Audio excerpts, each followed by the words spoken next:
भोजन तो हम सब दिन में 2 बार, 3 बार, कुछ लोग 6 बार और यहाँ तक कि 8 बार यानी 8 मील्स अ डे भी लेते हैं। पर हमारी महान सनातन संस्कृति में भोजन के कुछ बहुत सरल से नियम बताए गए हैं और अगर हम इन नियमों का पालन करते हैं तो हमारे आधे से ज्यादा रोग दूर हो जाते हैं। जानते हैं क्यों? क्योंकि हम ऐसा नहीं कहते हैं, लेकिन एक बहुत पुरानी कहावत है, if your diet is right medicine is of no need and if your diet is wrong medicine is of no use. तो दवा भी तभी काम करती है जब आपका आहार लेने का तरीका, आप क्या खाते हैं, कब खाते हैं, क्यों खाते हैं, कितना खाते हैं, ये पूरी तरह से संतुलित हो। ये जो 5 नियम है हमारे, ये 5 नियम आखिर क्या हैं और इन 5 नियमों के पीछे का वैज्ञानिक विश्लेषण क्या है? यानी ये सिर्फ और सिर्फ रिचुअल्स है या फिर इन 5 नियमों के पीछे छुपा हुआ है पूरा का पूरा विज्ञान? उसी का करेंगे आज वैज्ञानिक विश्लेषण। Friday facts with Acharya Pratishtha, an insight to Indian culture के आज के इस विशेष एपिसोड में।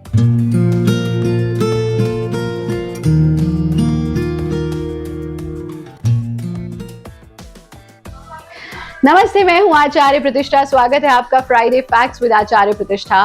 5 भोजन के ऐसे हमारे सांस्कृतिक नियम, कल्चर से जुड़े हुए, हमारी संस्कृति से जुड़े हुए नियम, जिनका यदि हम पालन कर लें तो हमारा आहार बहुत शुद्ध हो जाएगा और हम एक स्वस्थ जीवन जीने लगेंगे।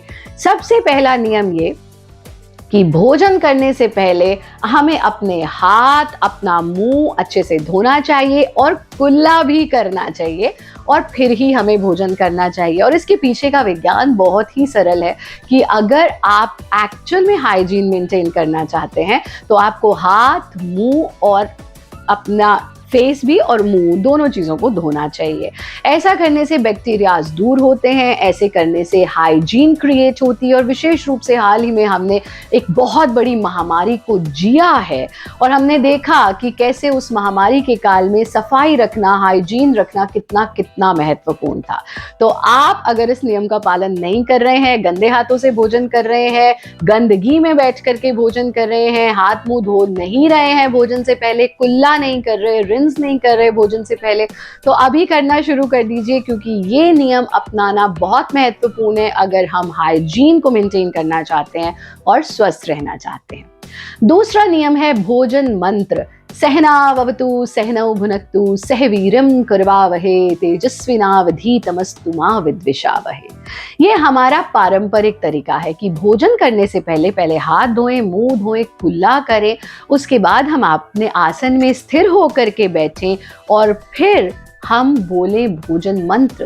यानी कि भागते दौड़ते भोजन करना, चलते फिरते भोजन करना, टेलीविजन देखते हुए भोजन करना, तो जो कुछ, या खाने की टेबल पर बैठ करके पॉलिटिकल मुद्दे डिस्कस करना या देश की समस्याओं के बारे में डिस्कस करना या मन में कटुता लेकर के भोजन करना। तो बहुत सारे शोध हमारे सामने आ चुके हैं कि जैसे भाव के साथ, जैसी फीलिंग के साथ, जैसे इमोशन के साथ आप भोजन करते हैं, वही भाव, वही फीलिंग्स, वही इमोशंस आपके भीतर भी सिक्रीट होने, जनरेट होने शुरू हो जाते हैं। तो विशेष रूप से हमें इस चीज का ध्यान रखना चाहिए कि जब आप भोजन करें तो उसके पहले शांति से बैठें, हाथों को जोड़ें। इसको हम ईजीएस्ट योगासन कहते हैं क्योंकि हमारी मनोवह नाड़ियों पर प्रेशर पड़ता है और हमारा माइंड कंट्रोल होता है। तो थोड़ी देर के लिए शांति के साथ बैठें और भोजन मंत्र का उच्चारण करें। ऐसा करने से क्या होता है? ऐसा करने से आपका माइंड कंट्रोल होता है। ऐसा करने से आपका मन जो विचलित है वो संयमित हो जाता है। आपके मन में अगर स्ट्रेस है, टेंशन है, एंग्जाइटी है, कटुता है, वो खत्म हो जाती है। और सबसे महत्वपूर्ण चीज़, जब आप कहते हैं धन्यवाद प्रभु इस अन्न के लिए, इस भोजन के लिए, तो आपका भोजन डस्टबिन में नहीं जाता है, आपका भोजन आपके भीतर जाता है। और ये ग्रेटफुलनेस, ये थैंकफुलनेस हमारे खाने को प्रसाद में कन्वर्ट कर देता है। और हम तो उस महान संस्कृति से हैं जहाँ श्री कृष्ण का चावल के एक दाने से भी पेट भर जाता है। तो फिर आप भोजन को छोड़ने का, भोजन को फेंकने का पाप कैसे कर सकते हैं? तो ये ग्रेटफुलनेस, ये थैंकफुलनेस हमारे भोजन को और अधिक स्वादिष्ट बना देती है। तीसरी और बहुत महत्वपूर्ण चीज ये है कि हमें जमीन पर बैठकर भोजन करना चाहिए। तीसरा नियम, क्योंकि हम प्रकृति के सानिध्य में रहते हैं, हम जमीन से जुड़े रहते हैं। लेकिन अभी बहुत सारे लोग ऐसे हैं जो डाइनिंग टेबल पर बैठ करके भोजन करते हैं, जो जमीन पर नहीं बैठ पाते, स्वास्थ्य हेल्थ कंडीशंस उनको अलाउ नहीं करती ऐसा करने में, तो क्या करें? तो आप कुर्सी पर भी चौकड़ी मार करके बैठ सकते हैं। यानी आप चेयर पर बैठे, चौकड़ी मार करके बैठिए और कमर को सीधा रख के भोजन कीजिए। जब आप चौकड़ी मार करके भोजन करते हैं तो आपकी डाइजेस्टिव फायर यानी जठराग्नि ज्यादा अधिक प्रदीप्त होती है और हमारा फूड इजीली डाइजेस्ट होता है, बजाय पैरों को नीचे लटका करके भोजन करना। यानी कि या तो हमें वज्रासन में बैठ करके भोजन करना चाहिए या फिर हमें क्रॉस लेग्ड पोजीशन में, यानी पद्मासन नहीं, चौकड़ी मार करके बैठ करके भोजन करना चाहिए। और अगर आपके पैरों में बहुत समस्या है, घुटनों में दर्द है और आप न चौकड़ी मार सकते हैं न वज्रासन में बैठ सकते, कुर्सी पर भी चौकड़ी नहीं मार पा रहे हैं, तो ऐसे में क्या करें? ऐसे में अगर आप चेयर पर भी बैठे हैं तो कम से कम अपनी कमर सीधी रखें। अब इसके दो कारण हैं। पहली चीज, जब आप क्रॉस लेग्ड पोजीशन में या वज्रासन में बैठते हैं तो आपका रक्त का प्रवाह नीचे की तरफ नहीं होता, पेट तक ही रहता है। यही वज्रासन का जब हम सिखाते हैं, योग कोर्सेज होते हैं, teacher training, instructor course, advance teacher training, तो हम हर आसन की फिजियोलॉजी को समझते हैं। वज्रासन की फिजियोलॉजी यही है कि रक्त का प्रवाह पेट तक होता है, तो हमारा डाइजेस्टिव फायर, हमारी जठराग्नि ज्यादा प्रदीप्त होती है और डाइजेशन का काम और क्विक हो जाता है। आज भी आप जापान में, यहाँ से बहुत सारे एशियन देशों में जाएंगे तो वहाँ पर लोग वज्रासन में बैठ करके ही भोजन करते हैं। आप भारत के ग्रामीण इलाकों में जाएंगे तो वहाँ भी वज्रासन या चौकड़ी मार करके बैठ करके ही आपको भोजन करते हुए लोग मिलेंगे। दूसरी चीज, कमर को सीधा इसलिए रखना है कि ये जो आपका शरीर थुलथुल हो रहा है ना, जब आप कमर को सीधा रख के भोजन करते हैं तो आप अपनी भूख से आधा खाते हैं। और बस ये नियम भी अगर आपने अपना लिया, हमारे बहुत सारे ऐसे स्टूडेंट्स हैं जिन्होंने ये नियम अपनाया और उन्होंने 10-10 किलो वजन घटा लिया है। तो आप सोच क्या रहे हैं? ये तो आपकी परंपरा है, आपकी संस्कृति है, आपका पारंपरिक तरीका है। जमीन पर बैठकर भोजन करें, जमीन पर नहीं बैठ सकते तो कुर्सी पर ही चौकड़ी मार करके भोजन करें, जमीन पर बैठ सकते हैं तो वज्रासन में बैठ करके भोजन करें। अगर आप पैरों को फोल्ड ही नहीं कर सकते, घुटने बिल्कुल खराब है, तो कम से कम कमर को सीधा रख के हमें भोजन करना चाहिए। चौथा नियम है हाथ से भोजन करना। अब आप कहेंगे हाथ से भोजन करना तो बड़ा अनहाइजीनिक है, पर जरा सोच कर देखिए, ये आपके हाथ, ये आपने धोए, आपके ही मुंह में गए, पर वो चम्मच, वो छुरी, वो कांटा न जाने किस किस के मुंह में गया, किसी हेल्पर ने उसको धोया, पता नहीं अच्छे से धोया या नहीं धोया। तो ज्यादा हाइजीनिक क्या हुआ, हाथ से भोजन करना या चम्मच, छुरी, कांटे से भोजन करना? डेफिनेटली हाथ से भोजन करना।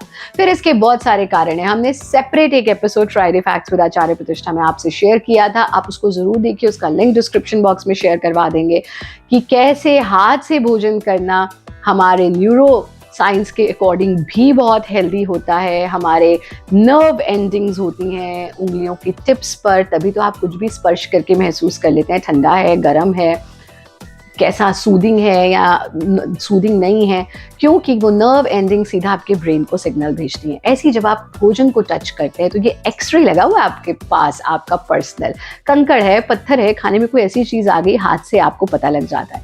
दूसरी चीज, आपके नर्व एंडिंग्स आपके ब्रेन को सिग्नल्स भेजती हैं, ब्रेन आपके डाइजेस्टिव सिस्टम को सिग्नल भेजता है, food is coming and you are ready to welcome food. बजाय जब चम्मच, छुरी, कांटे के खाते हैं, अचानक से खाना जाता है, डाइजेस्टिव सिस्टम प्रिपेयर्ड नहीं होता है और हमारे को इंडाइजेशन की प्रॉब्लम्स होती हैं, डाइजेशन रिलेटेड प्रॉब्लम्स होती हैं। इस पर विस्तृत पूरा का पूरा एक एपिसोड है, आप जरूर देखिएगा। तो अब से अगर कोई कहे हाथ से खाना इज अनहाइजीनिक, छुरी काटा is hygienic, so tell them हाथ से खाना is the most hygienic thing and it has lot of health benefits, specially हमारे एक्यूप्रेशर पॉइंट्स पर प्रेशर पड़ते हैं, there are so many health benefits of it. सीधा सीधा पांचवी चीज पर आते हैं जो आपके लिए एक सरप्राइज की तरह आ सकती है, लेकिन हमारा पारंपरिक तरीका ये है कि भोजन का आरंभ सदैव मीठे से करना चाहिए। ये जो हमने वेस्टर्न तरीका अपनाया है कि भोजन का एंड हम डेजर्ट के साथ करते हैं, ये हमारी परंपरा नहीं है। हमारी परंपरा है भोजन से आरंभ करने की। इस पर भी हमने एक सेपरेट एपिसोड दिया है कि कैसे डायबिटिक पेशेंट्स भी अगर ये एक नियम अपना लें कि आप मीठे से शुरू करिए और फिर अपना नॉर्मल भोजन करिए, न कि नॉर्मल भोजन करिए और फिर मीठा खाइए, तो उनके लिए भी बहुत लाभकारी है। और अगर आप बिल्कुल स्वस्थ हैं और आप ये नियम अपनाएं, पहले मीठा खाइए फिर भोजन करिए, तो आपको कभी भी डायबिटीज नहीं हो सकती है। ना कितना सरल सा काम, बस हमें इसके बारे में पता नहीं है। तो आप क्या सोच रहे हैं, इस वीडियो को अपने यंगस्टर्स के साथ विशेष रूप से साझा कीजिए, प्रियजनों के साथ साझा कीजिए। 5 हमारे भोजन के नियम। पहला, भोजन करने से पहले हाथ मुंह धोइए, कुल्ला करिए फिर ही भोजन करिए। दूसरा, भोजन करने से पहले भोजन मंत्र जरूर बोलिए। तीसरा, जमीन पर बैठ करके भोजन करिए, क्रॉस लेग पोजीशन या वज्रासन में, और अगर जमीन पर नहीं बैठ सकते तो कुर्सी पर ही क्रॉस लेग पोजीशन में बैठिए, और अगर घुटने खराब है तो कम से कम कमर सीधा रख के भोजन कीजिए। चौथा, भोजन जो है आपका वो सदैव हाथ से खाइए, और 5वां, हमेशा मीठे से आरंभ कीजिए। बाकी के नियम तो हम आपसे पहले भी कई बार साझा कर चुके हैं कि सूर्य उदय से सूर्य अस्त के बीच में हमें भोजन करना चाहिए, और ये तो विज्ञान भी, ये सारे पॉइंट्स विज्ञान मान चुका है। भूख से आधा खाइए, भोजन के पहले जल का सेवन कीजिए, उसके बाद मत कीजिए। लेकिन ये 5 हमारे पारंपरिक नियम हैं जिनका हमें पालन करना चाहिए। To watch this video in English you can go to Bharat yoga English YouTube channel, और हमारे सभी वीडियोज को हिंदी में देखने के लिए यही भारत योगा यूट्यूब चैनल पर टिके रहें। आप हमारे साथ कनेक्ट कर सकते हैं @Acharya Pratishtha ji Facebook, Koo app, Instagram, ShareChat @a Pratishtha Twitter के माध्यम से। अगर आपने अभी तक Bharat yoga English and Bharat yoga discourses channel को सब्सक्राइब नहीं किया तो जरूर सब्सक्राइब करें। विशेष रूप से आपके आग्रह पर ये फ्राइडे फैक्ट्स विद आचार्य प्रतिष्ठा की श्रृंखला हम लेकर के आए, जहां हम प्रति सप्ताह एवरी फ्राइडे बात करते हैं किसी एक ऐसे सनातन संस्कृति की रिचुअल की जिसके पीछे के विज्ञान को हम समझने की कोशिश करते हैं। तो आप सोच क्या रहे हैं? आप पूरी की पूरी प्लेलिस्ट हमारे डिस्क्रिप्शन बॉक्स में देख सकते हैं, और इन वीडियोस को यंगस्टर्स के साथ ज़रूर साझा करें, ताकि हमारे युवाओं को ये पता लगे कि उनकी भारतीय संस्कृति कितनी विस्तृत संस्कृति है, और इस संस्कृति को अपना कर, इसे जीवित रखकर ही हम अपने एग्जिस्टेंस को जीवित रख सकते हैं। दुनिया भर से लाखों लोग भारत योगा लाइफस्टाइल रिट्रीट मुक्तेश्वर हिमालय पर पहुंचकर अपने रोगों को दूर करने की कला सीखते हैं। आप भी भारत योगा रिट्रीट मुक्तेश्वर में आइए, वंदनीय गुरुदेव व श्रद्धेय आचार्य जी के सानिध्य में स्वास्थ्य पाइए। एक्सट्रीमली कंफर्टेबल स्टे, टेस्टी सात्विक मील्स, एवरीडे योग and healing therapies. Come and join us. आप सबके लिए बहुत बहुत शुभकामनाएं, शुभाशीष। खुश रहें, आनंदित रहें, हंसते रहें, मुस्कुराते रहें। और हाँ, आप हमारे भारत योग रिट्रीट में जरूर आइए। मुक्तेश्वर पर हम मिल रहे हैं 20 से 23 मई तक। रिट्रीट में आइए, हिमालय की गोद में रहेंगे, सात्विक आहार लेंगे, योगाभ्यास करेंगे, आपके रोगों को दूर करने के लिए कुछ करेंगे। बस आप हमारे पास आए, हिमालय की गोद में रहें। सबके लिए शुभकामनाएं, शुभाशीष। खुश रहें, आनंदित रहें। हरिओम, जय हिंद।